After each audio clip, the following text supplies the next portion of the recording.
Bienvenue, on est là pour un nouveau Kill Team Express en compagnie bien sûr de votre serviteur, mais surtout de Siagen qui est, vous voyez, à l'écran en bas à gauche. Voilà. Donc aujourd'hui, on va faire comme d'habitude, on va parler. Attendez, j'enlève le retour que j'ai. Voilà. On va faire comme d'habitude, on va parler d'abord des news. Donc on va un petit peu parler bien sûr des deux boîtes qui sont sorties dernièrement. On va y revenir, même si on en a déjà parlé, mon cher Siagen. Et ensuite, on va parler des car skins, parce qu'on nous l'a demandé lors du dernier live, donc dans les commentaires. Donc, on va le faire ce soir. Je vais juste, moi, refaire juste un petit réglage. A priori, au niveau son, surtout, n'hésitez pas, salut Nicorst. Est-ce que tu peux nous dire si tu nous entends bien tous les deux, donc moi et bien sûr Siagen. Oui, effectivement. Amorleto. Voilà, ça, voilà, il fallait qu'il le dise, il fallait que ça sorte. Voilà, ça fait trop longtemps qu'il l'avait pas dit, donc voilà. Donc on attend juste votre retour, savoir si il y a un bon retour son, et puis puisque effectivement le dernier KT Express, j'étais pas très audible, et puis je crois que de votre côté, Siagen et William l'étaient beaucoup plus, mais moi, ok, parfait. Donc et je t'entends bien. Je t'entends bien, moi j'ai vérifié le son du vidéo et je t'entends bien. Ok, parfait. Donc, alors, bien entendu, pendant toute l'émission, si vous avez des questions, des choses à nous demander, n'hésitez pas à le faire.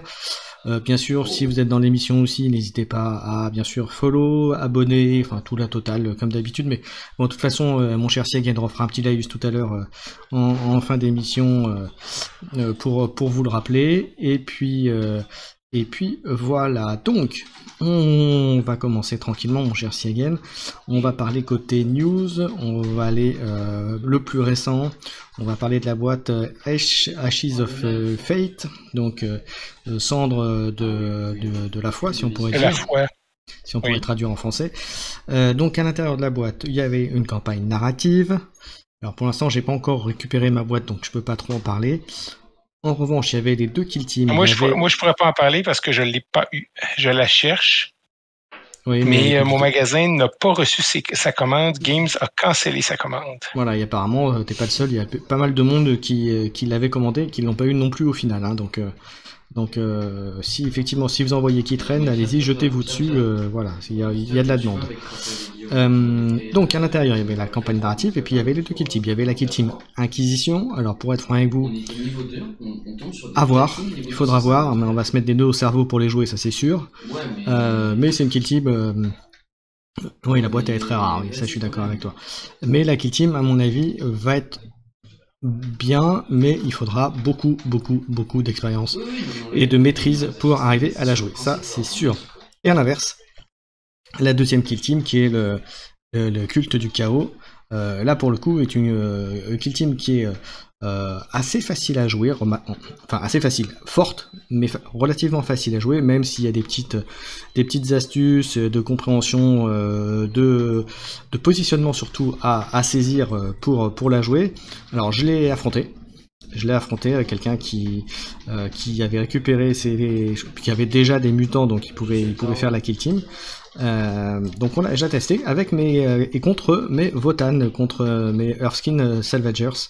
Donc c'était une belle partie, je me suis fait ouvrir en deux, mais j'ai appris, c'était ma deuxième partie en même temps. Hein. Mais ce qui est intéressant avec les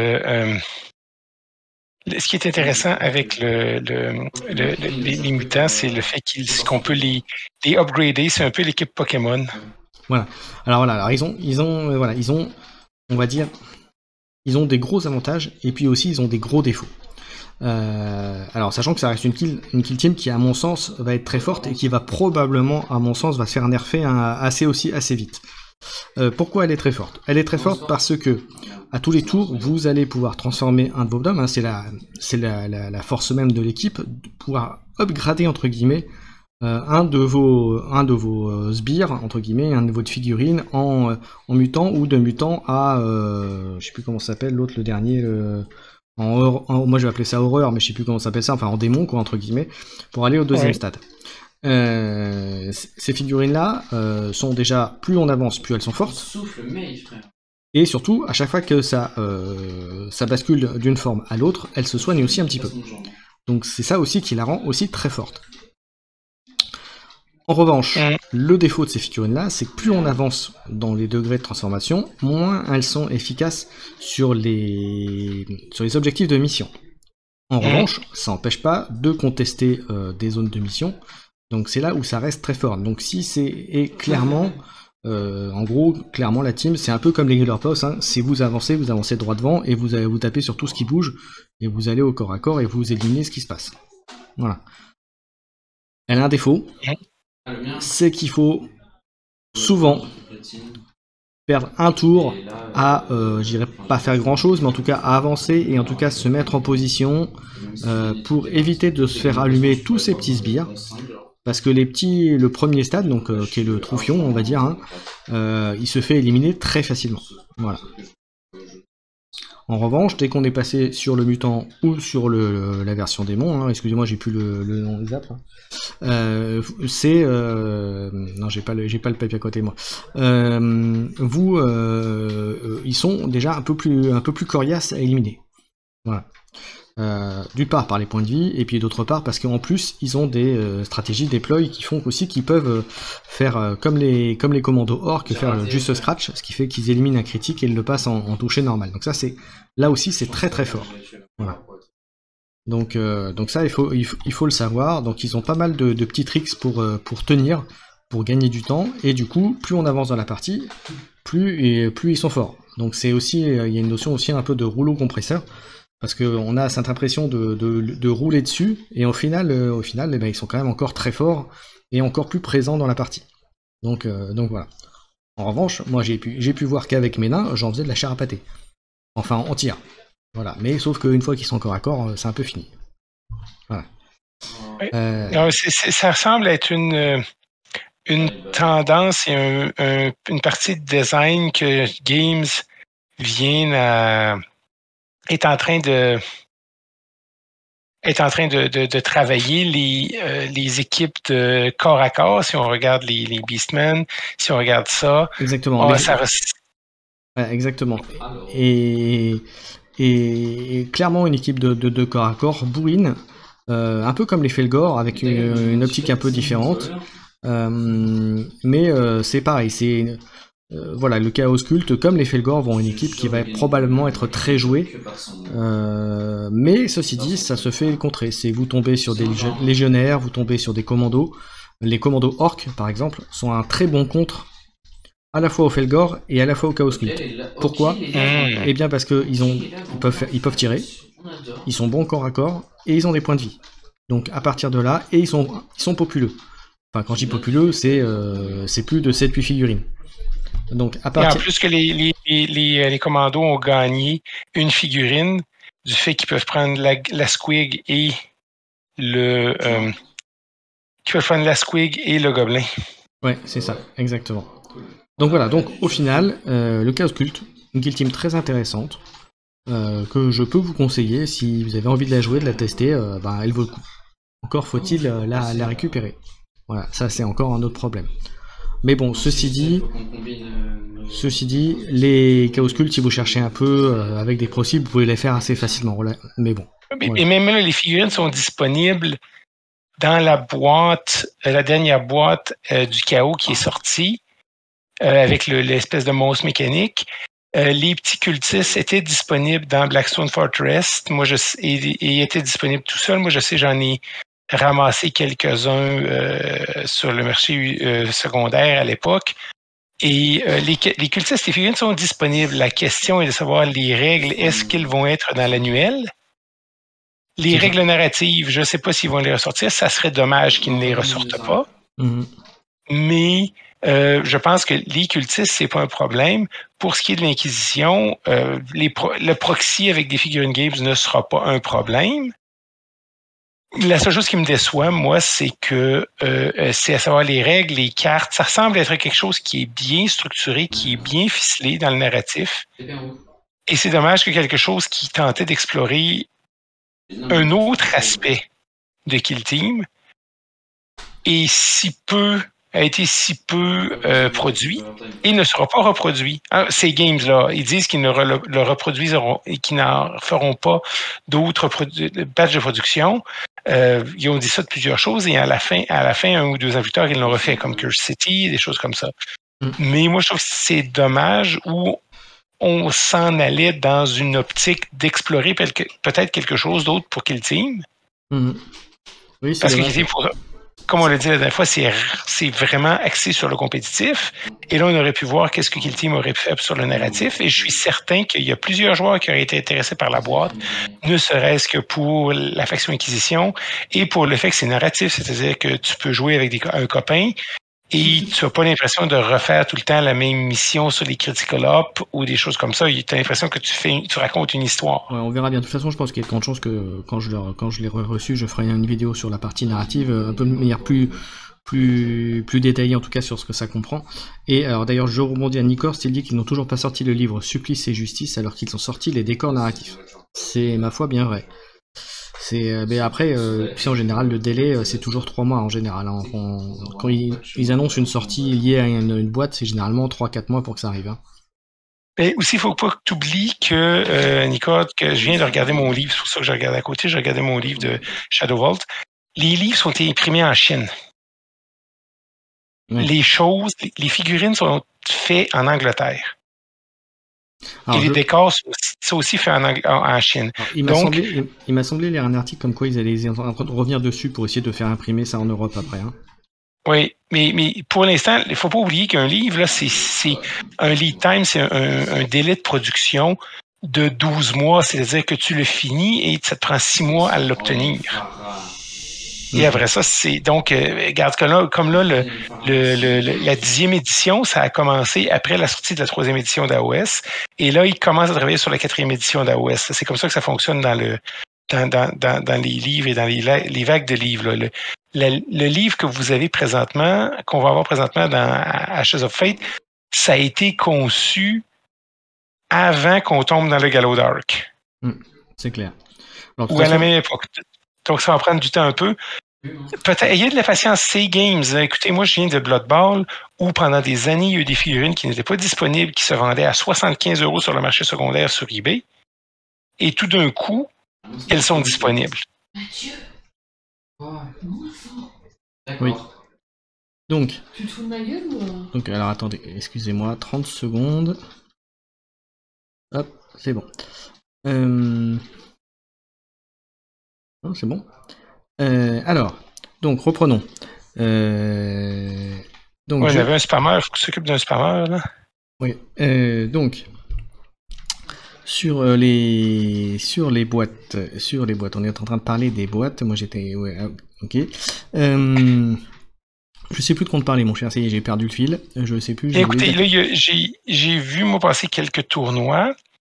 Dans laquelle il y a eu un tournoi à Warhammer World sur laquelle les Beastmen ont gagné et les équipes qui semblent dominer présentement, c'est les Beastmen et Gellerpox. Cependant, si on regarde les 7 premiers, dans les 7 premiers, il y avait des légionnaires, des intercessors et des Phobos Marines. Donc, il semble que... Et il y avait aussi... Il y avait une populeuse, il y avait les vétérans Guardsmen et les commandos qui sont comme... Qui reste des habitués très bons. Donc, ça semble, malgré le fait que les gens sur Internet ont fait des crises d'apoplexie sur les Felgor en disant c'est trop fort, ils vont tout détruire la méta.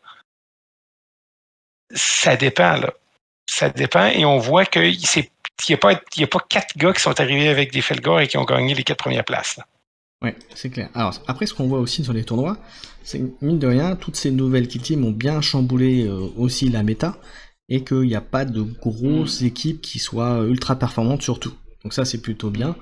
Après, on voit aussi qu'il y a quand même encore des kill teams, on voit qui sont plus performantes en extérieur, d'autres plus en Into the Dark, en ITD, et puis bien sûr, on attend bientôt de voir le nouveau schéma qu'il y aura dans les prochaines boîtes, puisqu'on va changer du Gallow Dark. Donc on verra ce que ça donne. Il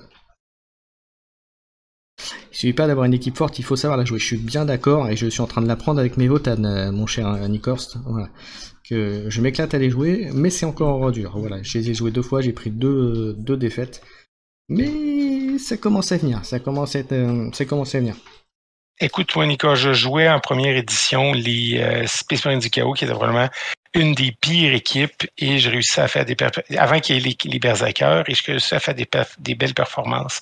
Je pense que c'est une combinaison du fait que à Kill Team, vu que c'est un petit investissement de changer d'équipe, il y a des joueurs qui sont très bons qui font « Ah, moi, je vais essayer une autre équipe.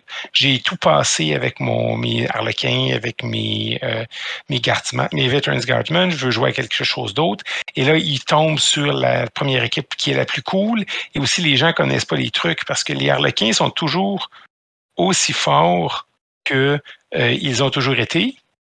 Cependant, les gens, on sait comment s'en occuper. Là. Les gens ont développé des tactiques. Ça va être la même chose pour les Felgar. Ça va être la même chose pour les Gallerpox. C'est l'avantage de jouer contre la méta. Oui, complètement. Bon, enfin, en tout cas, voilà. En tout cas, c'est des belles kill teams qui nous ont sortis. Donc, si vous voulez les tester, allez-y. Après, moi, le conseil quand même que j'ai à vous donner, c'est ne faites pas ce que j'ai fait moi, c'est-à-dire jouer plein de kill teams et puis en fait pas les jouer correctement. Donc focalisez-vous sur 2-3 kill teams, pas plus, et puis ça suffit largement, vous avez de quoi faire. Voilà. Ah, mais ça dépend si on parle de gens qui voulaient jouer compétitif, vous voulez jouer. Mais si vous voulez seulement vous éclater, alors là, jouer la règle du cool. C'est pour ça que moi, quand on a eu le FAQ, j'ai célébré le retour de la Squig Dynamite, parce que c'était ma figurine préférée de loin dans l'équipe des commandos. Ouais, c'est clair. Donc, c'est ça, là. Donc, jouer... Moi, quand les gens me parlent de Kill Team, ils disent « Ah, j'aimerais commencer à Kill Team, mais c'est compliqué, je sais pas quoi jouer. » Moi, je dis « Regarde l'équipe qui te semble la plus cool. » Voilà, il faut regarder les Kill Team, la Kill Team, déjà au niveau SPS qui semble mieux, au niveau fluff qui vous plaît, et puis après, vous la jouez, et puis de toute façon, ça viendra, voilà. Ça viendra naturellement. Exactement. Et de toute façon, il faut savoir que si vous démarrez, les 2, 3, voire les 4 premières parties, vous allez vous manger les murs, et c'est normal, vous allez apprendre à jouer. Ça, c'est normal. Voilà. Effectivement, parce que c'est complète. Si vous êtes habitué de jouer des jeux de games, c'est complètement une autre façon de jouer. C'est une autre façon de jouer, il faut se cacher, il faut jouer très KG, et tout ça, donc, c'est la façon qui va être différente, mais même si vous jouez une équipe du Compendium, du Compendium, l'important c'est d'apprendre à jouer, et elles sont encore tous compétitives. Je mettrai un bémol sur les Eldar, qui ont un problème toujours, les gardiens. Mais pour même les équipes du Compendium, une équipe du Compendium bien jouée, il y a des gens qui ont gagné des gros tournois avec des Custodes. Et ça vous permet de jouer avec les figurines que vous avez, d'essayer la partie, d'essayer le jeu et d'avoir du plaisir avec. À moins que vous décidiez de jouer des taux. Alors là, je vais vous mépriser jusqu'à la 13e génération de votre race. Voilà, donc ça c'était la petite aparté un peu pour les kill teams qui sont sortis. Et puis maintenant, je vais vous parler un petit peu de la kill team des Earthskin Salvagers, donc les nains de la League of Votan, donc la kill team, puisque je les ai joués 2 fois et demi presque, on va dire. Même si j'ai perdu, c'est une kill team qui est très intéressante. Alors ils ont des... Est-ce que tu dirais que ce sont des nains compétents? C'est des nains compétents, oui, absolument. Je suis complètement d'accord avec toi. Ils ont un point faible, voilà, c'est qu'effectivement au corps à corps, même s'ils ont des bonnes armes, ils ont que 7 points de vie, ou 8 avec le leader, ce qui fait qu'au corps à corps c'est un peu dangereux. Mais d'un autre côté, ils ont un avantage, c'est leur mécanique de rancune. Les taux, donc au corps à corps, ils sont impotents. Ouais. Qu'est-ce qu'il y a, qu'est-ce que tu disais, Cyril? Au corps à corps, ils sont impotents. Oui, exactement. Voilà. Donc il y a Nikors qui dit que les taux, c'est une équipe pour les poissonniers. Non, c'est pour les communistes. Ce sont les gens qui aiment Arlette. D'accord. Là, c'est rendu Mélenchon, là. Je suis vieux, là, ça paraît. Là. Alors après, c'est vrai que pour en avoir parlé avec d'autres joueurs, c'est vrai que les nains, on pourrait presque dire qu'ils ont une mécanique un peu à la taux, c'est-à-dire qu'ils ont énormément de tirs, mais ils sont voilà, il faut quand même qu'ils aillent un petit peu au corps à corps quand même, il faut qu'ils avancent. Voilà, la différence des taux qui ont plus de mobilité, ils ont pas les mêmes avantages, mais la partie le token rancune qu'ils peuvent mettre les rancunes qu'ils peuvent mettre sur leurs ennemis est très très fort, dans le sens où vous arrivez à affaiblir vos ennemis avec les tirs. Si ça les tue pas, ils sont affaiblis et vous le chargez. Et si la cible a un token rancune, et ben hop, vous transformez votre premier toucher en critique, et ben vous pourrez souvent éliminer votre cible. Donc ça c'est très fort, ce qui les empêche de prendre un coup au corps à corps derrière. Donc ça c'est plutôt très bon. Bon après il faut arriver à le faire, hein, parce qu'après les nains ont ce défaut aussi, c'est qu'ils ne bougent qu'à 4.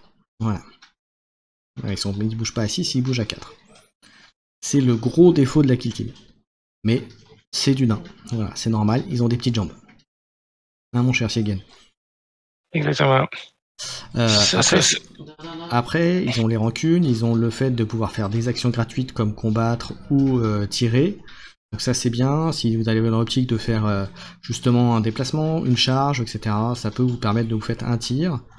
Si vous tuez pas, eh bien vous avez déclenché avant bien sûr la stratégie pour avoir une action de plus.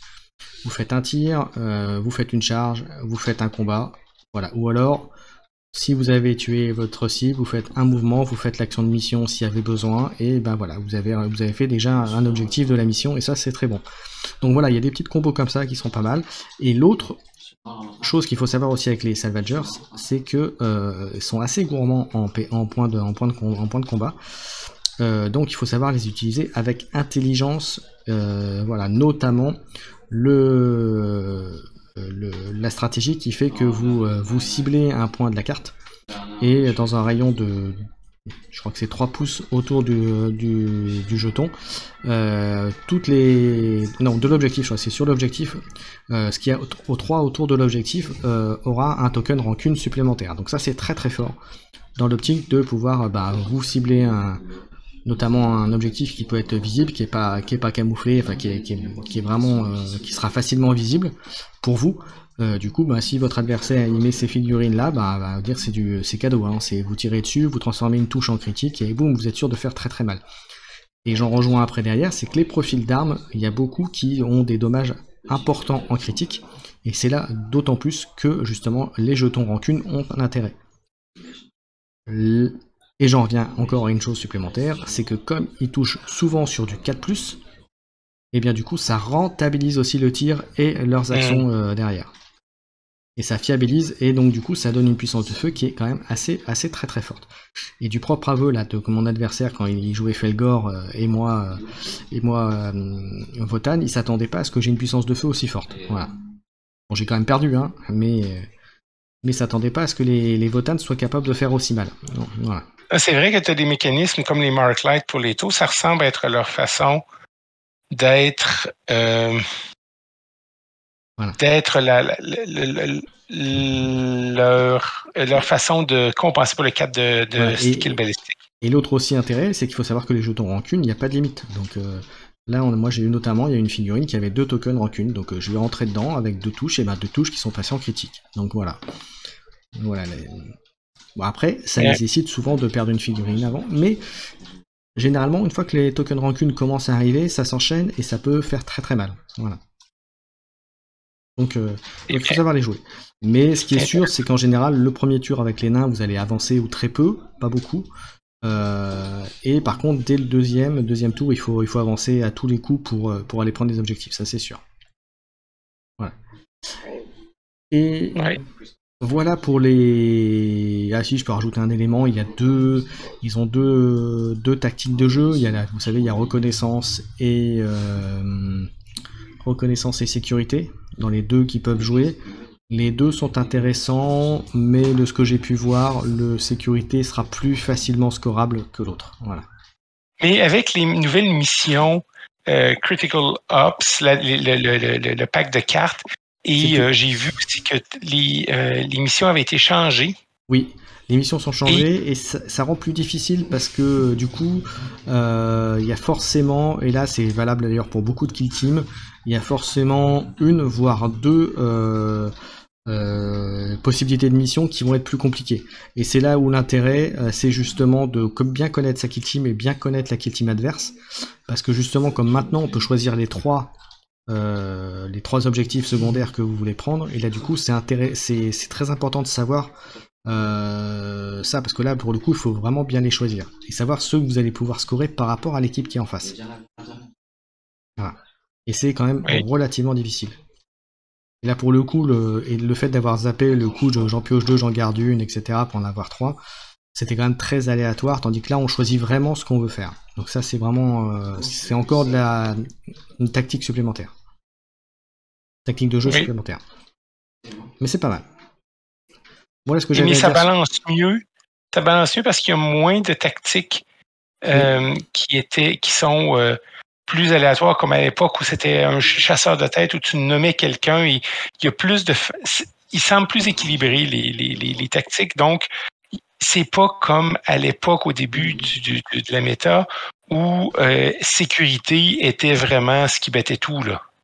Oui, tout à fait. Et recherche et destruction, c'était les deux vraiment que...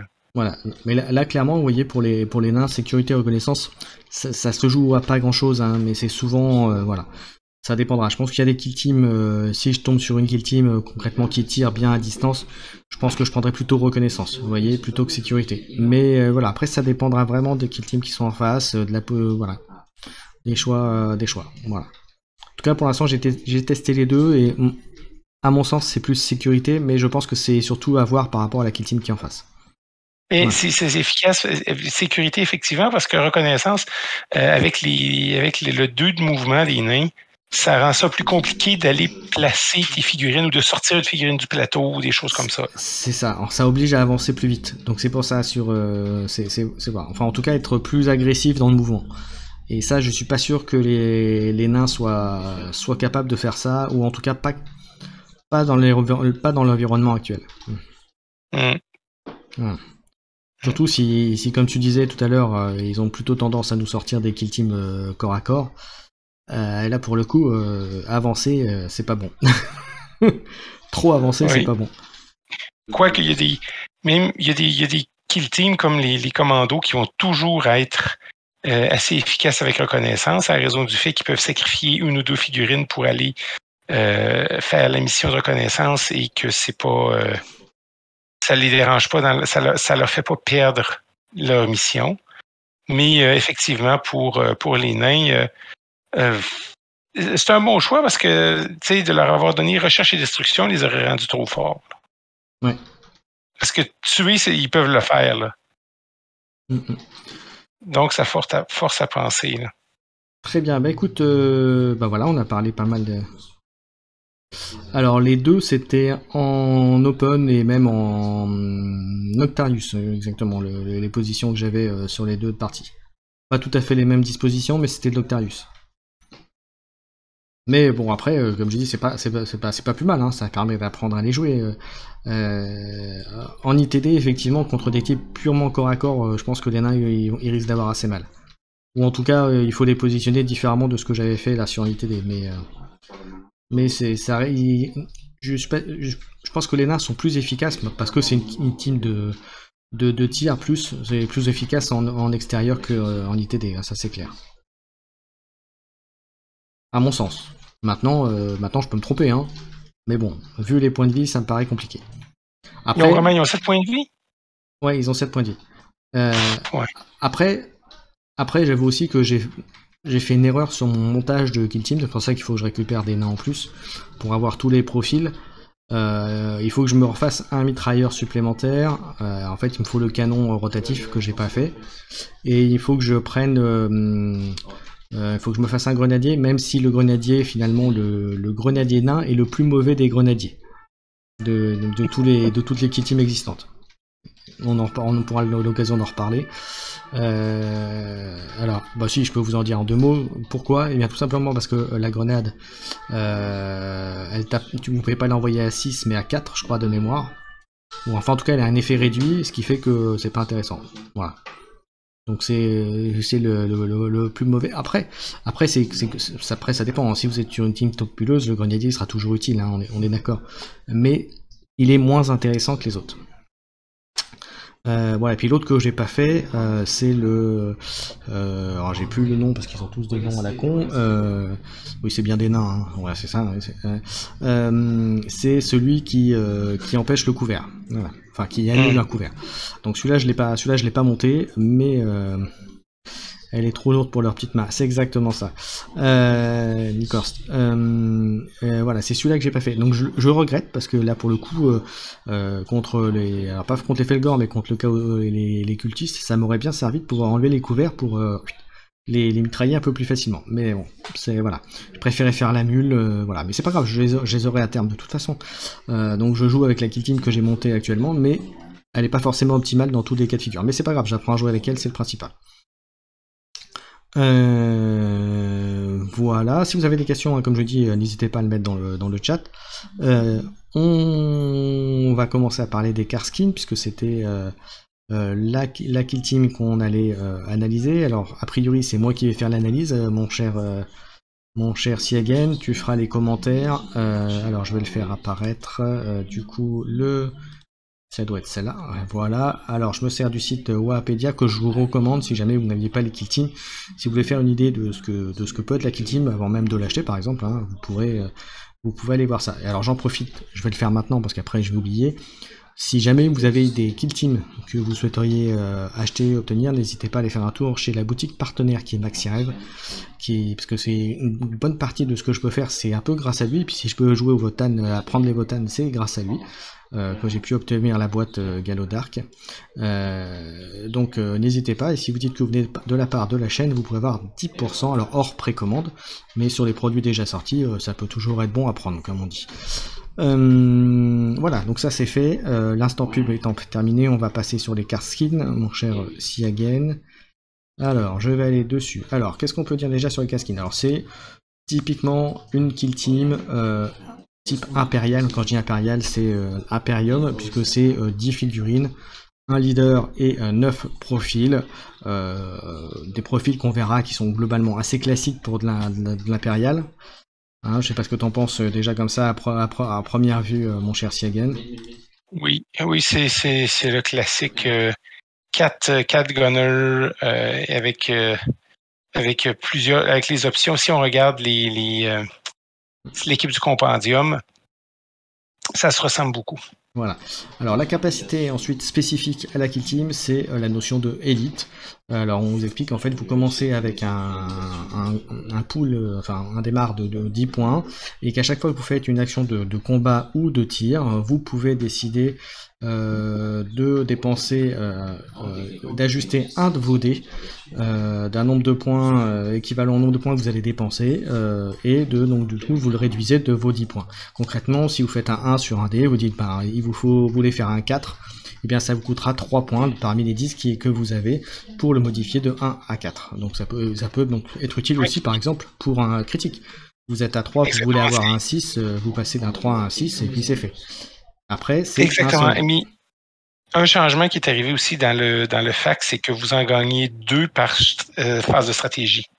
C'est ça. Alors c'est ce que j'allais dire après, c'est effectivement. Okay.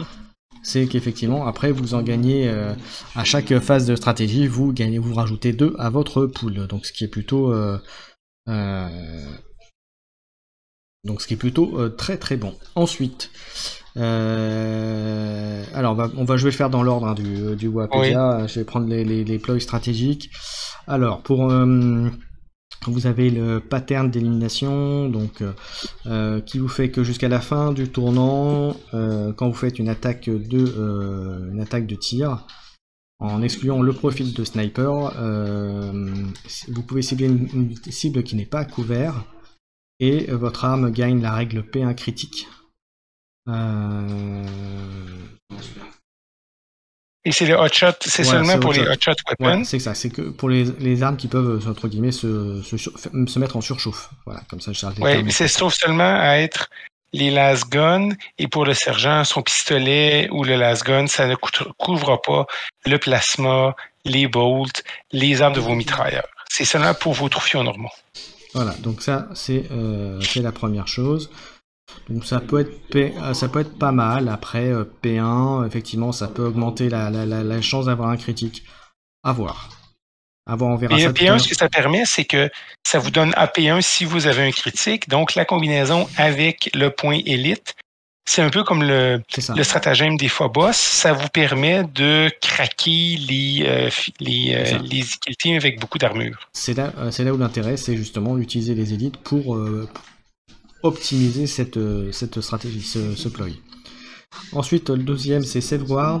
Jusqu'à la fin du tournant, chaque fois que vous faites une attaque de tir, qu'il y a une attaque de tir contre un de votre figurine, s'il était à couvert, vous pouvez relancer les jets de défense qui étaient à 1. C'est situationnel. Très situationnel, on va dire, comme... Cependant, à la fin de la partie, si vous êtes à couvert, tenant des objectifs, vous avez besoin de ça pour gagner les 4-5 points, ça va vous permettre de le gagner. Cependant, c'est pas quelque chose que vous allez mettre tout le temps à on. Ouais, tout à fait, Nikos. On va en parler quand on va avoir le sergent après, justement. Oui, effectivement. Parce que là, on a parlé de la règle élite d'une manière générale, mais après, on va rentrer dans le détail avec les profils, effectivement, où il y a pas mal de choses qui combinent ou qui interagissent avec ces points élites, justement. Donc, on va voir ça juste après. Ensuite, on a le clearance sweep. Alors, je suis désolé, c'est de l'anglais, hein, c'est pas du français. Vous pouvez mettre lorsque vous utilisez ce ploy, vous mettez un token clearance sweep, et ça donne qu'à chaque fois qu'une attaque de tir est faite par un Karkskin qui a deux ce token, quel que soit horizontal ou verticalement. Contre une figurine qui est à 2. Horizontalement. Contre une ennemie qui est à 2 du token. Voilà. Ça vous permet de relancer les 1. Voilà, ça vous permet de relancer les 1. Donc là encore, c'est très situationnel. Bof. Mais en revanche, vous pouvez le faire en début de... Si vous avez une situation où vous pensez que vous allez faire pas mal de tirs, pour un CP, c'est pas mal. Maintenant, ça coûte un CP, donc est-ce que vous allez vouloir entre guillemets, le gâcher? Parce que ça peut être très utile, comme ne peut servir à rien. Donc, à vous de voir. Ça dépend de votre chance au dé. Mon cher Siegen, ça dépend de la chance au dé. Oui. Oui, mais c'est très situationnel, mais cependant, ça vous permet peut-être de clairer un point un objectif où vous avez besoin de faire une stratégie. C'est situationnel. C'est pas inutile, mais c'est bof. Alors moi, je le vois aussi dans une autre situation, c'est-à-dire un moment où vous avez plus beaucoup de points élites. Vous voulez rentabiliser vos points, éviter de les garder, ou vous voulez les conserver, vous faites ça pour essayer de faire en sorte que vous limitiez la casse, entre guillemets. Voilà, pour essayer de faire en sorte de rentabiliser aussi vos attaques sur le tour. Ça peut être ça aussi. Voilà. Ensuite, on va passer au suivant, et là, si je me trompe pas, celui-là était plutôt pas mal. Oui, ça c'est bon là. C'est que si vous êtes à plus de 3 pouces d'un ennemi, vous choisissez un de vos Karskins, et ce Karskin et tous les autres Karskins qui sont à 3 pouces de lui, mais à plus de 3 pouces de l'ennemi, ça vous permet de faire une free dash action. Ouais. Vous pouvez pas l'utiliser pendant le premier tour. Voilà, mais ça reste quand même très très fort. Cependant, vous avez 10 figurines, donc pendant le deuxième tour, vous allez probablement avoir un tapon à quelque part de figurines qui sont à 3 pouces de vous et à plus de 3 pouces de l'adversaire. Ça vous permet de gagner un dash gratuit sur des figurines à AP2, APL2. C'est excellent. Ça va être on quasiment à tous les tours. Moi, je le vois passer à tous les tours, sauf au deuxième, troisième, quatrième tour. Ouais. Ça vous permet de faire le mouvement de dash, d'aller chercher, de le repositionner, d'avoir une meilleure position de tir, de vous mettre à couvert, d'aller sur un objectif. C'est ça. C'est ça. C'est quelque chose qu'il faut pas s'en priver. Maintenant, à la limite, vous pourriez vous mettre toutes les 10 figurines ensemble et utiliser ça, là, parce que ça va, ils vont être serrés, mais ils vont rentrer en dedans de 3 pouces de votre figurine. C'est ça. C'est là où ça devient intéressant, c'est effectivement de paquer un peu vos figurines, mais bon, attention aux grenades. Voilà, c'est tout ce qu'on peut dire. Ensuite, on va passer aux tactiques. Pas une tactique, alors attendez que je revienne dessus. Voilà. Alors le premier, c'est Cover Retreat.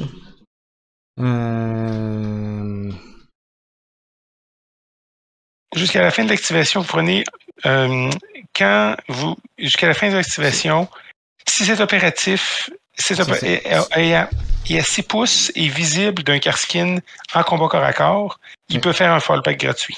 Ça, c'est pas mal. C'est pas mal. Situationnel, mais pas mal. Parce que ça peut... vous avez une figurine qui peut être mal en point, bah, vous pouvez la sauver ou la mettre à l'abri ou éviter qu'elle se fasse éliminer trop facilement et puis gagner du temps peut-être pour une autre. Donc voilà, donc ça peut être sympathique. Situationnel aussi. Et c'est pas gratuit, c'est un point de moins, c'est-à-dire ça va vous coûter un APL. Donc, mais ça peut vous permettre, admettons, vous êtes en corps à corps, vous avez survécu, votre adversaire ça peut sauver une figurine.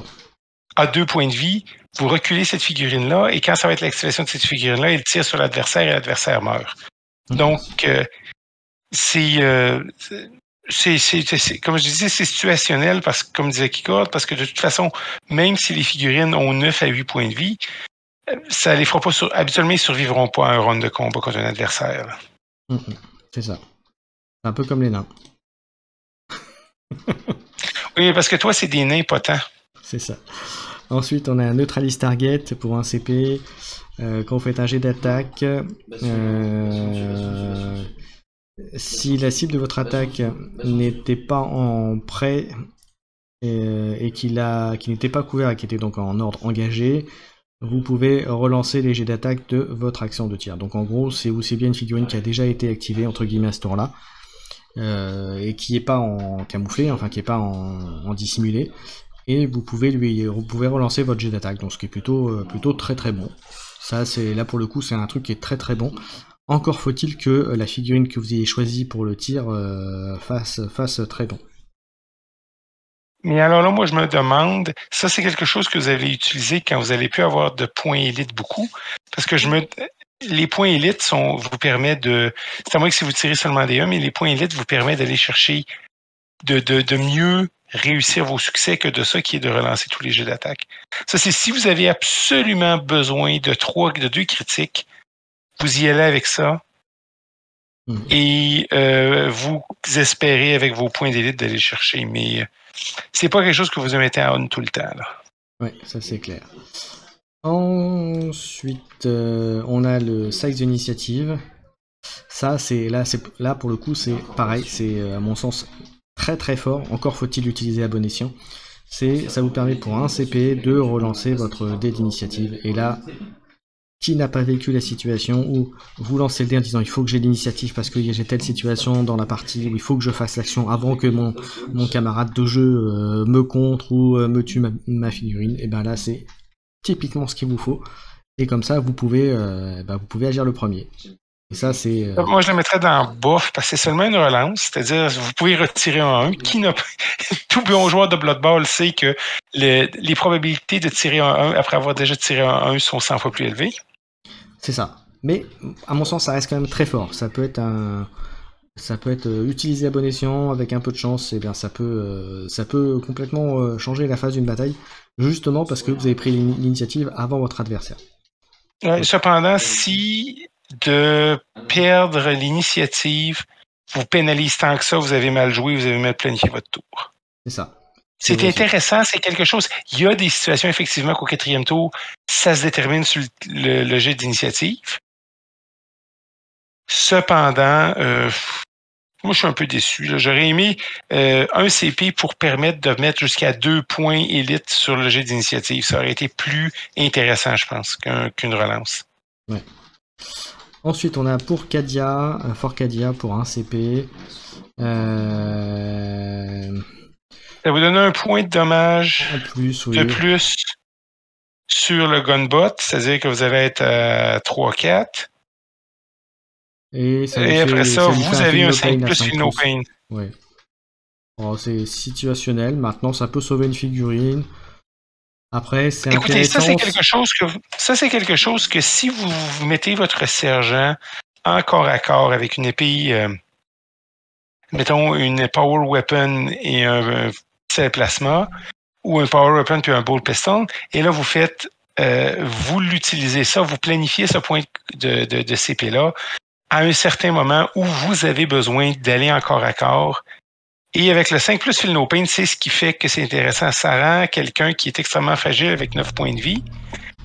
Avec un 5 plus Feel No Pain, tous les gens qui ont joué comme des Poxwalkers savent comment c'est frustrant que tout d'un coup, ils ont réussi à faire leur Feel No Pain sur les points de dommage.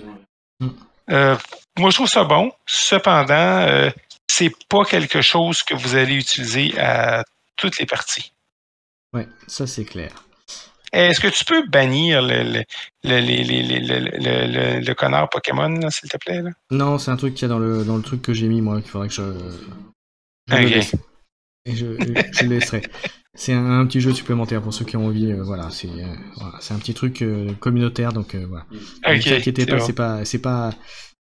c'est pas voilà, c'est un petit truc en plus que j'ai mis, mais qui est rigolo. Voilà. En fait, ce que je trouve avec les stratégies et les tactiques, désolé d'avoir traité de canard de Pokémon, mais je déteste les Pokémon autant que les taups. Il n'y a pas de mal. Les stratégies et tactiques, faut penser que elles ne sont pas complexes, elles sont relativement simples et pas trop complexes et pas trop d'interactions complexes. Il y en a certaines, là, mais c'est relativement simple. Si vous avez une figure dans 6 pouces, vous pouvez faire un fallback à 1 point et le reste. Parce que vous allez tellement vous casser la tête à utiliser vos points d'élite, faut pas vous casser la tête en plus pour vos CP. Là. Oui, ça c'est clair. Ouais, c'est ça, il faut... Donc ça peut paraître simple, mais à mon avis, c'est une feature, c'est pas un bug. Ouais. Ensuite, dans les TACOPS de faction, la première, c'est Vital Objective, donc objectif vital.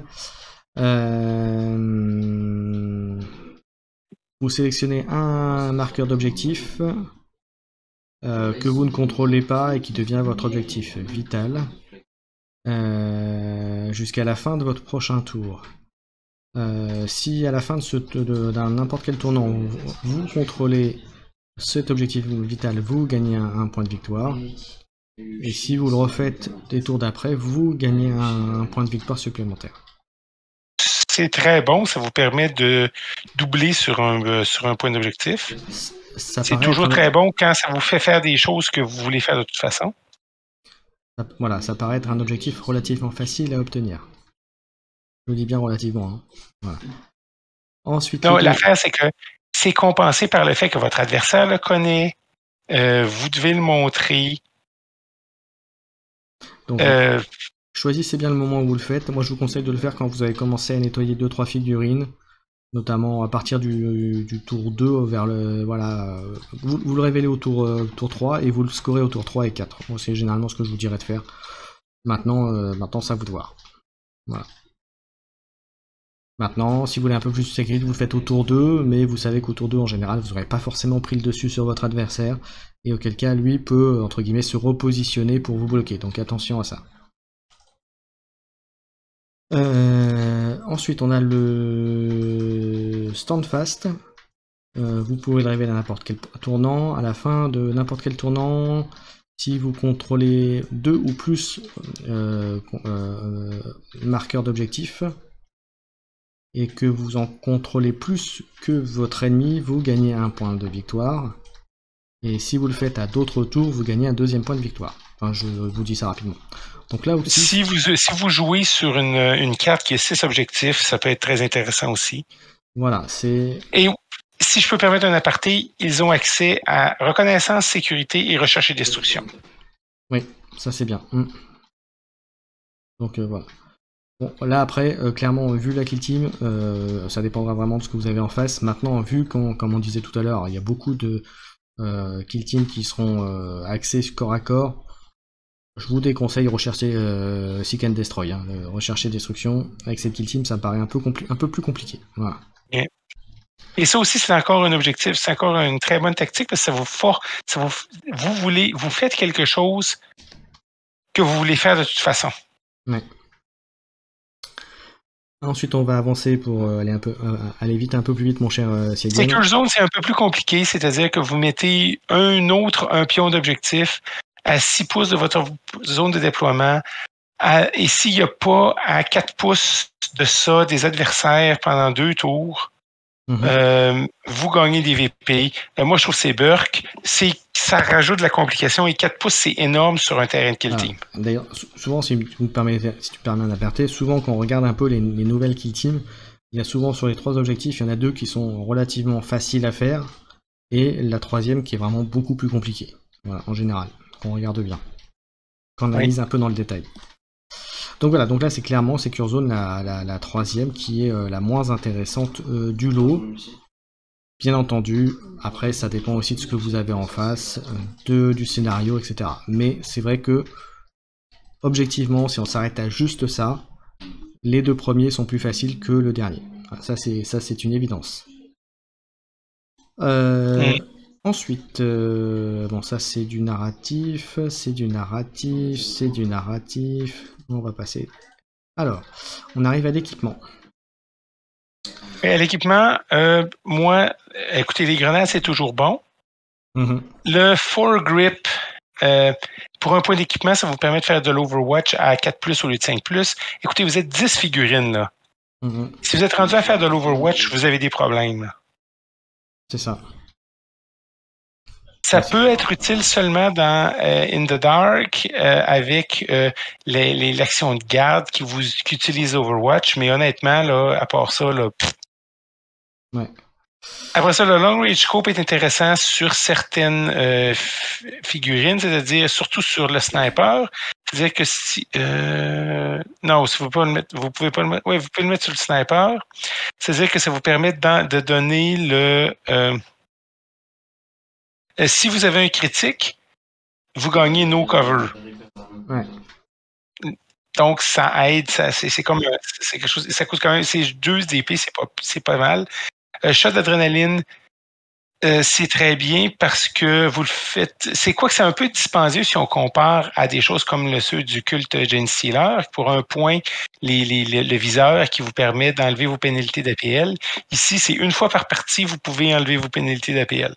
Ouais, c'est clair. Vous pouvez trouver ça, c'est très bon pour des figurines à 8 points de vie, ou c'est inutile parce qu'à 8 points de vie, vous ne survivez pas beaucoup à un dommage. C'est ça. La grenade crack, c'est bon. La grenade crack, c'est bon. Ça demeure les mêmes grenades. La grenade decoy, c'est comme la stun grenade, à mon avis. La stun grenade est vraiment de la chenoute parce que c'est 3 AP. C'est 3 EP, c'est sur un 4+. C'est la même chose sur la decoy grenade, que c'est à 4+, et ça ne permet pas de faire garde ou Overwatch. C'est bien. Maintenant, de l'utilité par rapport à la frag grenade ou la crack, voilà. Mais... Into the Dark. Pour clairer une pièce. Vous avez une pièce, votre adversaire a une figurine là qui est mise en garde. Vous envoyez une decoy grenade. C'est un peu comme les flashbang grenades. Là. En revanche, c'est une grenade que je vois bien si vous jouez les cartes skin et vous tombez sur une team élite. Quand je dis team élite, c'est-à-dire une team à peu de figurines, hein, comme les Space Marines, hein, par exemple. Ça peut être pas mal parce que du coup, ça peut vous bloquer une figurine pendant un tour et vous bloquer un Overwatch. Quand vous savez ce que peut faire un Space Marine en tir, par exemple, ça peut faire la différence. Oui, mais cependant, c'est sur 4+. C'est le problème. Vous payez 2 points d'équipement pour quelque chose qui va être sur 4+. Voilà, et qui a la moitié des chances qui a 50% de chances de ne pas fonctionner. C'est ça, c'est ça. Et ensuite, on a la stud grenade, voilà, qui est... Vous connaissez mon opinion sur la stun grenade. Ouais, ça empêchera pas la figurine de vous tirer dessus si elle a envie. Alors oui, ça va lui faire perdre un d'APL. Maintenant, il y a... Et puis maintenant, faire perdre une APL à une figurine, quand on sait que maintenant, il y en a... quand on regarde les nouvelles kill teams, ils ont souvent maintenant une figurine dans la kill team qui va permettre de faire gagner justement un APL. Voilà, donc si vraiment... Voilà, si c'est vraiment cet objectif-là... ça c'est assez c'est très très Burke pour moi. Voilà. Mais moi, là, la stun grenade, si ça fonctionnait sur un 2+, parce qu'une fois que ça fonctionnait automatiquement, j'aime pas ça.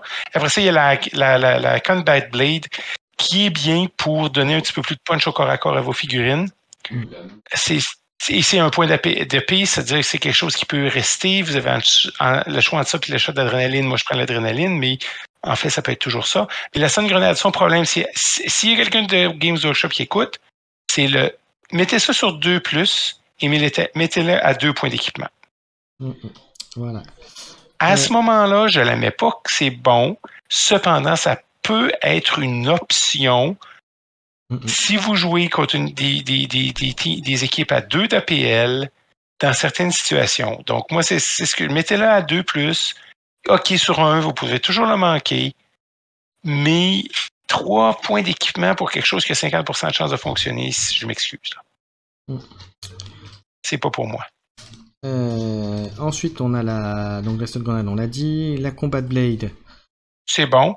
C'est une belle chose pour donner un petit peu de punch au corps à corps à votre démo ou à quelqu'un, à un trooper normal. C'est ça. Voilà. Ensuite, on va passer ensuite au profil. On va commencer par le sergent, donc le leader. Et bien, écoute, c'est plutôt pas mal. Alors, écoutez, c'est un bon leader. 2+. Et puis là, on en revient. Alors, ce que disait tout à l'heure Nikorst, c'est qu'il faut savoir que à chaque phase de stratégie, il vous permet d'ajouter 2 points d'élite à votre pool. Donc ça, c'est plus. Donc vous gagnez 2 points d'élite. Alors attendez, je vais juste vérifier si ça se combine avec ce qu'on a vu tout à l'heure.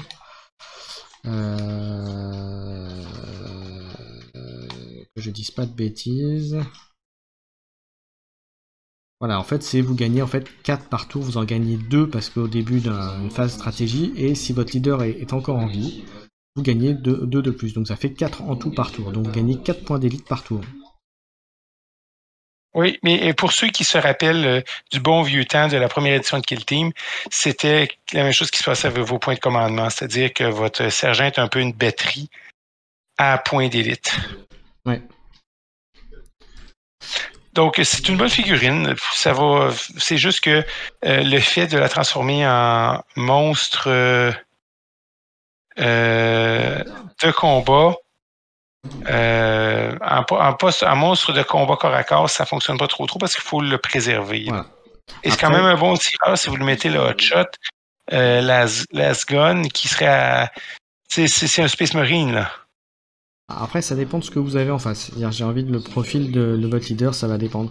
Moi, je serais souvent tenté par mettre le pistolet plasma et une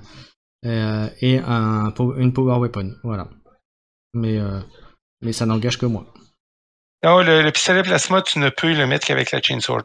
Bon, bah voilà, c'est une sorte. Tu veux mettre la power weapon, ça serait le bolt pistol ou le hotshot last pistol. Ouais, dans ce cas-là, ouais. C'est la nouvelle façon qui. Oui, effectivement, les points d'élite partent très vite. C'est pour ça qu'on en a besoin. Moi, je le mettrais avec un hotshot last gun, puis il fait il est assis sur la chaise longue en arrière de moi, voilà, dans ma zone de déploiement. Là. Ouais, il sert plus pour finir les adversaires d'Inicorns. Bah oui, parce que c'est clairement une figurine que vous allez tenter de protéger tout le temps. Hein. Parce que 2 points d'élite par tour, c'est quand même ultra important. Et puis c'est la mécanique de la kill team, donc il faut l'utiliser à plein, comme on dit. Ensuite, on va passer au Karskin Combat Médic. Il a le même problème que tous les médics. C'est ça. Enfin, quoique, il fait gagner 2 des 3 points de vie. Il peut sauver de la mort aussi. Voilà, c'est toujours ça de bon. Et c'est 2 des 3 points de vie. Il peut être utile avec cette équipe-là. Vous avez beaucoup d'équipes. C'est pas comme le Space Marine. Il va vous sauver votre sniper ou des choses comme ça. C'est pas mauvais de l'avoir. Cependant, il demeure unilatéral. Il est pas comme le Corpsman des Blooded. Et c'est 2 des 3 points de vie. S'il vous plaît, Games Workshop, je sais que vous nous écoutez pas. Faut que ça soit 3 plus des 3. Il faut être sûr qu'il y ait au moins... voilà, c'est ça, effectivement. Ouais. Bon, après, c'est vrai que c'est des profils à très peu de points de vie aussi, donc... Mais il faut que ça vaille la peine parce qu'à 8 points de vie, s'il survit, il faut que le médic ait une vraie... Il faut qu'il compétitionne contre un trooper normal. Et le trooper normal peut utiliser 1 point d'élite gratuitement par tour. C'est ça. Honnêtement, moi, je prends le trooper normal avant de prendre le médic. À 3 plus des 3, le médic est celui que je prends parce que je sais que quand il va guérir quelqu'un, il le booste à pleine force. Ouais. Ensuite, on passe au Karskin Demo Trooper. Donc, qui est très intéressant parce qu'il vous permet, comme le mine layer des Phobos qu'on a fait la semaine dernière, d'avoir une présence sur le board avec une arme. Après ça, il y a une armure spéciale qui lui permet, avec Blast, d'utiliser... c'est quoi, c'est déjà... il peut aussi... il est immunisé au splash. En fait, il est immunisé contre la meltamine qu'il peut poser, en fait. Oui. Voilà. Il est immunisé au splash. Ouais. C'est très intéressant comme petite figurine. Moi, c'est un auto-take. Ouais, exactement. Et quand tu vois que les dégâts que fait la meltamine, effectivement, AP2, proximité, bon, c'est ce qu'on a vu, et bien surtout, les blessures mortelles 3 sur les critiques, donc ça peut faire très très mal. Et 4-2 plus, donc. Et 4-2 plus, donc ça a un effet, là. Voilà. Donc juste de la mettre à quelque part, votre adversaire va devoir la respecter. C'est ça. Il va être un danger permanent et vous avez un Karskin en face de vous, demandez-lui tout le temps où est-ce qu'est passé son mineur. Hein. Parce que là, pour le coup, c'est la figurine, c'est une des figurines à surveiller en priorité. Ça, ça c'est sûr. Et bien pour être franc avec vous, j'ai affronté les Karskin avec des légionnaires et je me suis pris la mine bien quand il fallait. Il me l'a posé au milieu de 3. Il est arrivé à se poser au milieu de 3. Il l'a posé, il s'est barré, alors je crois en gagnant un AP par un autre qu'on verra après. Et du coup, ça a explosé, et je crois que j'ai perdu un de mes bonhommes, il me semble bien. Si j'ai bonne mémoire. Mais faut qu'il mette à plus de 2 pouces d'un adversaire. Il peut pas le placer dans un tapon d'adversaire. Oui, mais je sais plus ce qui s'est passé, mais il est arrivé à me la faire exploser dans la figure. Donc voilà, mais je sais que je me suis pris à plein. Je me souviens plus trop parce que c'était il y a un petit moment. Mais de mémoire, Samine, je m'en souviens encore, comme qui dirait. Mais en tout cas, c'est très intéressant. C'est un auto-take qui aussi vous donne une option d'interdire une zone. Alors c'est ce que dit Nikors en fait. Il dit poser la mine sur un objectif et te permettre de le garder plus longtemps. C'est aussi ça. Oui.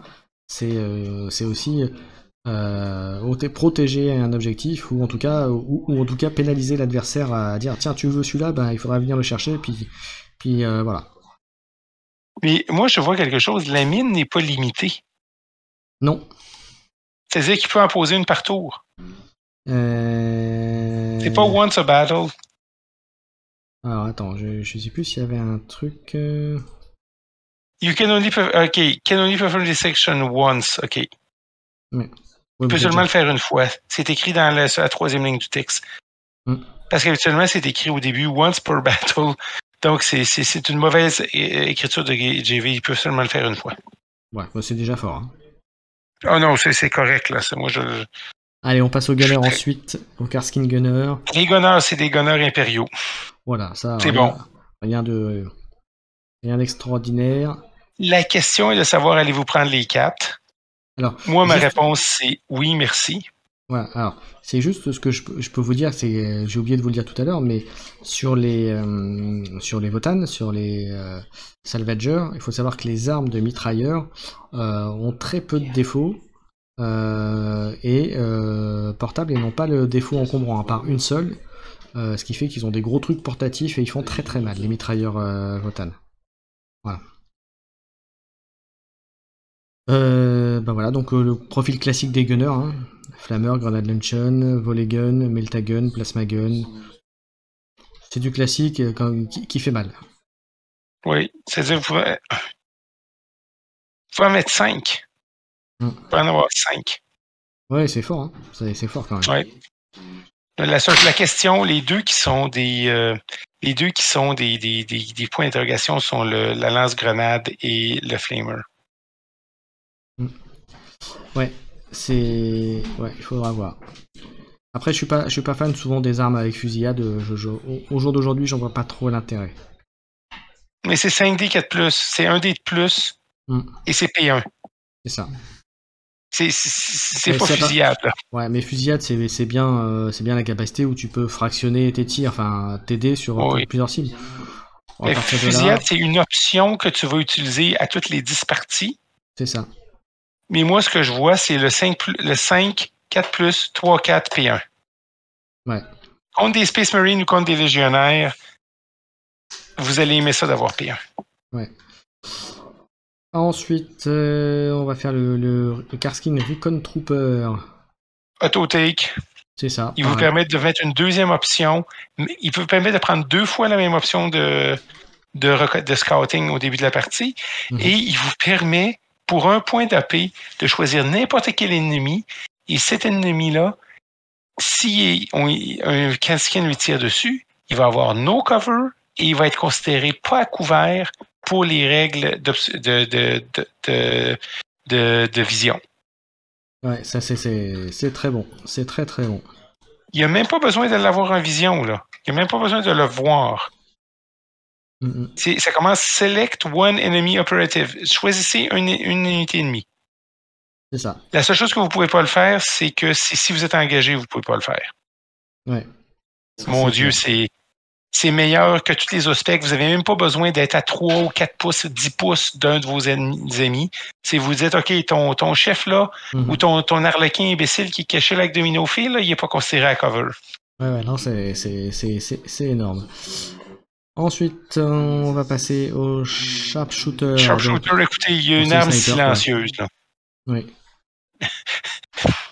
Fini, là. Auto-take, il y a une arme silencieuse qui fait 6 dégâts sur un critique, là, à 4-2+. Et vous avez des points élites, c'est-à-dire que vous allez toujours toucher avec vos 4 touches, c'est-à-dire que vous allez faire minimum 12 points de dégâts.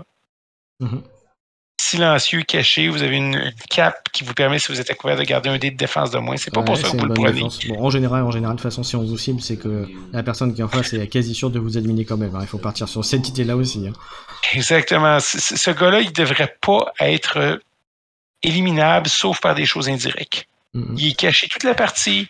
Il bouge peut-être au tour 1 pour aller se positionner. Et là, il est caché et il tire. C'est ça.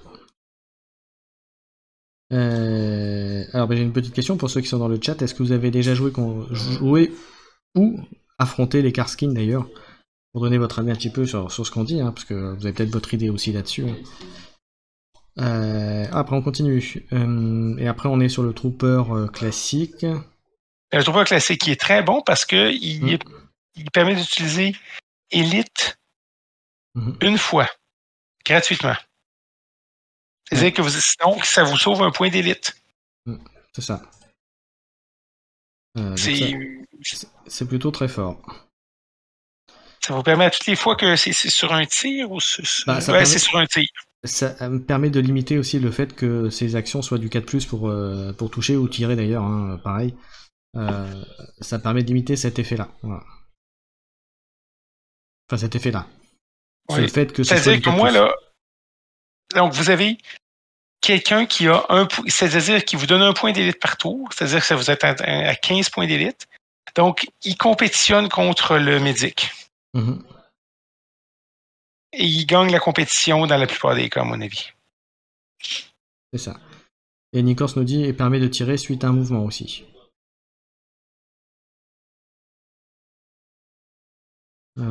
Ça c'était par rapport... Ouais. Ok, on continue, on part au Kasrkin Vox Trooper. Donc le com en fait. Écoutez, c'est une équipe à 2 d'APL, donc il donne un point d'APL à n'importe qui dans la kill zone. Voilà, c'est intéressant. Après, encore faut-il avoir de quoi utiliser cet APL. Voilà. Oui, cependant, surtout vous avez les dashs gratuits et tout ça. Cependant, dans des équipes à 2 d'APL, je pense que prendre un Vox Trooper, un Vox qui vous donne un point d'APL est inévitable. Oui, c'est ça. C'est presque, moi j'allais dire, de toute façon, c'est un autotech dans le sens où de toute façon, avoir un APL, ça peut permettre de faire une action, un truc qui peut potentiellement aussi avoir une avance stratégique derrière aussi jusque sur la kill zone, tout à fait. Exactement, ça vous permet de faire une action de mission, ça vous permet de faire le classique Space Marine, tirer, charger, combattre. Et voilà, on arrive à la fin de tes Kasrkin. Alors, je vais juste enlever... Non, bon, alors moi, les Kasrkin, comme je vois, c'est une équipe pour les comptables. Les gens qui aiment avoir des petits dés pour compter le nombre de points qu'ils ont, de points de commandement, de points d'élite. Et stratégie, comment j'utilise mes points. Si vous avez aimé jouer les Adeptus Mechanicus de l'ancienne version de Kill Team, c'est l'équipe pour vous. Voilà. Comme dit Nick Horst, avec l'APL en plus, c'est obligatoire pour les gunners, mouvement, tir, sprint. Donc oui, effectivement. Ouais, on est d'accord. Oui, c'est à deux d'APL, les Space Marines avec de la communication, je suis toujours sceptique si on a assez de points pour que 4 points d'APL, ça peut donner quelque chose. Ouais. C'est limité l'utilisation, mais pour une équipe à 2 d'APL, on s'en rend compte et quelqu'un qui va être bon joueur. En fait, là où je la vois forte, c'est que, alors, elle n'a pas les avantages des vétérans, mais son gros point, c'est le fait de pouvoir modifier CG, et ça, c'est énorme. Dans un jeu comme Kill Team, c'est énorme. Ça peut faire toute la différence. Entre un critique, pas critique, une touche, pas touche, voilà, c'est... et puis même, je te disais, même le truc que tu disais qui était bof, qui était le fait de pouvoir reprendre l'initiative, d'essayer de prendre l'initiative quand c'est important, ça peut tout changer dans certaines situations, et rien que ça, c'est fort. Après, ça reste une kill team impériale, humaine, on va dire, donc pas trop de points de vie. Je trouve que le gros défaut, c'est qu'ils n'ont pas assez de figurines. C'est ça. Après, c'est 10 figurines, mais voilà, moi quand je vois les 10 figurines naines, je me dis qu'il y a plus d'options, il y a plus de capacité de tir, il y a plus de... même au corps à corps, ils sont meilleurs, globalement, que... voilà, ils sont, même s'ils ont un point de vie de moins, mais... alors attends, Licorce, 2 secondes, je te montre ce qu'il faut faire. Il faut faire ça, comme je vais faire là, attends. Et après, je réponds à... 2 secondes, mon cher truc, je réponds. Il faut faire comme ça, il faut le point d'exclamation. Voilà. Donc voilà, ils ont pas cette capacité de corps à corps que les nains, même s'ils ont pas beaucoup de points de vie, ils peuvent frapper fort, ils ont la rancune pour faire les dommages. Alors eux, ils ont les élites, mais c'est quand même voilà, il faut pouvoir le faire, et c'est qu'un dé. Et voilà, et même si ça peut faire un critique, mais globalement un nain, il va faire beaucoup plus mal même au corps à corps qu'un Karskin. Tu vois ce que je veux dire? Donc t'es là? Oui, non, mais ce que je peux dire, c'est que moi, si on regarde les on regarde les gardes, les vétérans de Gaussman, le fait qu'ils peuvent aller chercher des unités supplémentaires et qui deviennent une des équipes les plus populeuses du jeu, c'est ce qui les rend très forts. Avec les Karskins, moi, le problème qu'ils ont, c'est que tu peux pas prendre tous les spécialistes plus un trooper. Ouais. Et c'est ce qui va les pénaliser. Parce que les vétérans de Gaussman, ils prennent les quatre armes lourdes. Là. Ils prennent le lance-grenade, le Melta, le lance-flamme et le plasma parce qu'ils se disent j'ai 2 ou 3 gars qui sont en activation 2, tandis que les Kaskins sont tous en activation 1, donc c'est difficile de faire des combos. Ils n'ont pas le moyen, ils n'ont aucune combo qui leur permet de faire une figurine agit et une autre la suit. Ça, c'est... Et... Oui, vas-y. Et donc, c'est ça l'histoire. C'est le fait que il y a plusieurs gens qui ont râlé que les Necrons et les Karskins, c'est la boîte la plus faible dans la méta.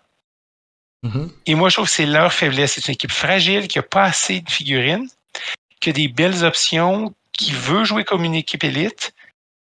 Il leur manque 2 figurines. S'il était 12 ou s'il était 11 même, mm-hmm. Moi, il pourrait plus en profiter. Ça se peut, et on va voir comment ça va développer avec le temps. Ça se peut que Games les buff en leur donnant une figurine de plus. Là. Ça serait quelque chose que je vois dans la façon de s'y jouer, les problèmes que cette équipe a. Mm-hmm. Ouais.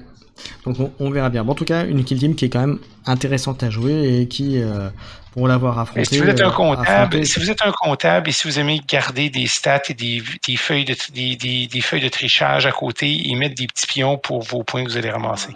En tout cas, une kill team qui est intéressante, voilà, qui est sympa, comme dit Siegen. Vous aimez compter, vous aimez regarder vos points, et bien c'est fait pour vous. c'est pas une équipe pour moi. Voilà, et donc Nickors dit qu'ils sont assez fun à jouer, je suis d'accord. Alors, c'est clairement pas la kill team que j'aimerais jouer moi tout le temps, mais l'affronter c'est intéressant, voilà, ça oblige à se creuser un peu les méninges. C'est pas plus mal, c'est une équipe qui est sympa, voilà. C'est plus drôle à affronter qu'affronter le Chaos Cult ou les Felgor, ça y a pas de souci, avec mes nains, j'ai toutes mes chances, voilà, on va dire ça comme ça. Voilà, mais en tout parce cas, que tu es un nain compétent avec tes nains. Ouais, j'apprends à les jouer. D'ailleurs, là, tout à l'heure, Vous avez pas vu, parce que vous avez pas vu comment j'ai fait du harassement de Keycode sur notre messagerie Facebook avec tous les calembours de nains que je pouvais faire. Là. C'est ça. Voilà. Non, mais bientôt, il va Alors nous dire là, que... si vous écoutez sur Facebook, sur YouTube, pesez sur tous les boutons. C'est plaisant, les boutons. Abonnez-vous à la chaîne de Keycode sur YouTube, abonnez-vous à la chaîne sur Côté Express. Ça permet, ici sur Twitch, ça permet aux gens de trouver du contenu francophone sur Kill Teams. Il n'y en a pas des masses. Il y en a plus que quand on a commencé, je dois avouer. Oui. Mais il n'y en a pas des masses pareilles et ça aide à développer la communauté. Voilà. Donc, après, si on peut en parler 30 secondes, mon cher Segen, en communauté FR, il y a Kill Team France, hein, voilà, vous les connaissez certainement si vous jouez à Kill Team. Il y a nous à notre modeste niveau, voilà, avec nos émissions, avec ce que je fais aussi de temps en temps mes vidéos. Voilà, et vous avez aussi William qui aurait dû être avec nous ce soir, mais qui a eu un petit empêchement, avec WizGame TV, qui lui fait tous les jeux games, donc il fait un peu de tout, mais qui a le mérite aussi de faire un peu de Kill Team, donc voilà, il faut le signaler aussi. Donc voilà. Donc j'en profite à dire que si vous voulez un contenu spécifique Kill Team, n'hésitez pas, ou un truc particulier sur Kill Team, n'hésitez pas à nous le demander, on le fera. Hein. La preuve, les Carskin, ils ont été demandés, je crois de mémoire, je sais plus si c'était en live ou en commentaire sur YouTube, mais en tout cas, suite à ça, on les a fait. Voilà. Donc ou peut-être sur le Discord d'ailleurs, peut-être sur le Discord de la chaîne. Je sais plus où exactement où c'était posé. Mais en tout cas, ça a été fait. Donc voilà. Donc comme quoi, on est à l'écoute aussi de ce que vous demandez. Voilà, on est là pour ça. Aussi, voilà, on a quasiment terminé. Maintenant, il n'y a plus qu'à attendre les prochaines annonces Kill Team par Games, mais bon, là, comme ils sont à fond sur la V10 40 000, je pense qu'on est, sauf si c'est prévu de longue date, mais là, ils nous ont quand même sorti 2 boîtes en très peu de temps, donc là, je pense que pour Kill Team, on en a pour un petit, au moins jusqu'à la rentrée, je pense, au moins jusqu'à la rentrée. Après, il y aura peut-être des leaks de la nouvelle boîte, etc., qui vont arriver d'ici là, mais en tout cas, nous, on est, je pense qu'on est, on est refait jusqu'à un petit moment là. Oui, à savoir, la grosse question, à mon avis, là, pour l'instant, c'est qu'est-ce qui va sortir sur l'annuel? Est-ce qu'ils vont sortir toutes les teams des équipes de toutes les boîtes et les mettre dans l'annuel? Parce qu'il n'y a rien qui est sorti sur White Dwarf. Donc alors là, ça va être une question intéressante à voir. Là. Moi, j'ai très hâte de voir ce qui va être dans le Kill Team Annual. Voilà. Et donc on verra ce que ça fait. On va certainement aussi avoir des répercussions de la V10 sur Kill Team. À quel niveau on verra bien. Il y aura certainement des changements, des ajouts. Ça pourrait être une discussion pour le prochain épisode. Tout à fait. Ou à la place de faire les news, on fait, toi et moi, des spéculations ou n'importe qui, tout le monde qui sont participés à l'équipe. Il y a des rumeurs de plus en plus persistantes sur le contenu de la prochaine boîte Kill Team, mais on s'en en parlera la prochaine fois. Exactement. Voilà, mais ça a l'air de se confirmer de plus ou moins avec les leaks, les machins et les tendances. On verra ça, on en parlera. Donc, prochaine émission Kill Team, je pense que ce sera mi-juin, je pense, quelque chose comme ça, on verra ça dans 15 jours, 3 semaines, mon cher Siegen. Exactement. On va essayer de jouer ça à l'oreille. En restant sur du Games, on fera certainement une petite émission Warcry entre temps. Voilà.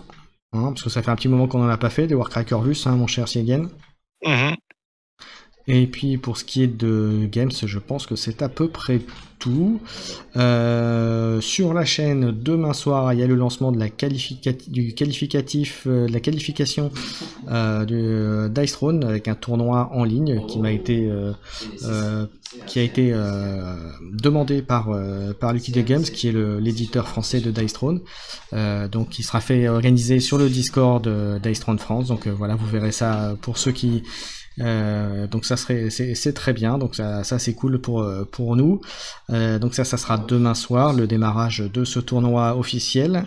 Et puis voilà. Puis après en termes de contenu, bah, vous aurez le replay de cette émission. Donc vous verrez. Donc ça je couperai certainement avant en montage, hein, mais vous aurez le replay de cette émission.